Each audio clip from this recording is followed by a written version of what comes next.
നരഭോജി കടുവ ഭീതി പരത്തുന്ന മാനന്തവാടി പഞ്ചാരക്കൊല്ലിയിൽ ജനരോഷം ശക്തം. കടുവാ ദൗത്യം വൈകുന്നുവെന്നാരോപിച്ച് പ്രദേശവാസികൾ വനം വകുപ്പ് ഉദ്യോഗസ്ഥരെ തടഞ്ഞ് വൻ പ്രതിഷേധമുയർത്തി. ഡോക്ടർ അരുൺ സഖറിയയും സംഘവും ദൗത്യമേഖലയിൽ എത്തിയിട്ടുണ്ട്. ബേസ് ക്യാമ്പിൽ പ്രതിഷേധക്കാരുമായി ADM കെ ദേവകി ചർച്ച നടത്തുകയാണിപ്പോഴും. ആ തരത്തിലേ കാണാവൂ. കാരണം നിങ്ങളെ ഡിപ്പാർട്ട്മെന്റിനെ വിശ്വാസമില്ലാത്തതുകൊണ്ടാണ് പറയുന്നത്. കഴിഞ്ഞ കാലങ്ങളിലും എല്ലാ സ്ഥലത്തും നിങ്ങൾ ചെയ്യുന്ന കാര്യങ്ങൾ ഇത് തന്നെയാണ്.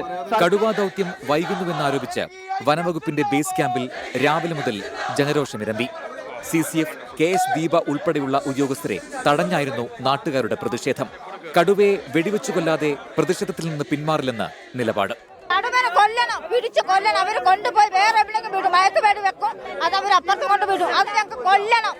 3 മണിയോടെ ജില്ലാ കളക്ടറും സബ് കളക്ടറും ബേസ് ക്യാമ്പിലെത്തും എന്നറിയിച്ചതിനെ തുടർന്ന് ഉച്ചയോടെ പ്രതിഷേധത്തിന് അല്പം ശമനം.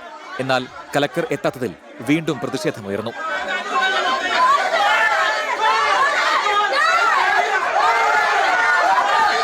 വനമന്ത്രി AK ശശീന്ദ്രൻ സ്ഥലത്തെത്താത്തതിലും പ്രദേശവാസികൾക്ക് പരാതിയുണ്ട്. 4 മണിയോടെ ഡോക്ടർ അരുൺ സഖറിയ ബേസ് ക്യാമ്പിലെത്തി.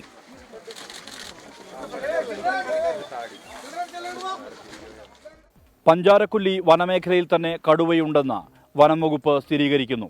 കൂടുതൽ വനം വകുപ്പ് ഉദ്യോഗസ്ഥർ സ്ഥലത്തേക്ക് എത്തിയിട്ടുണ്ട്.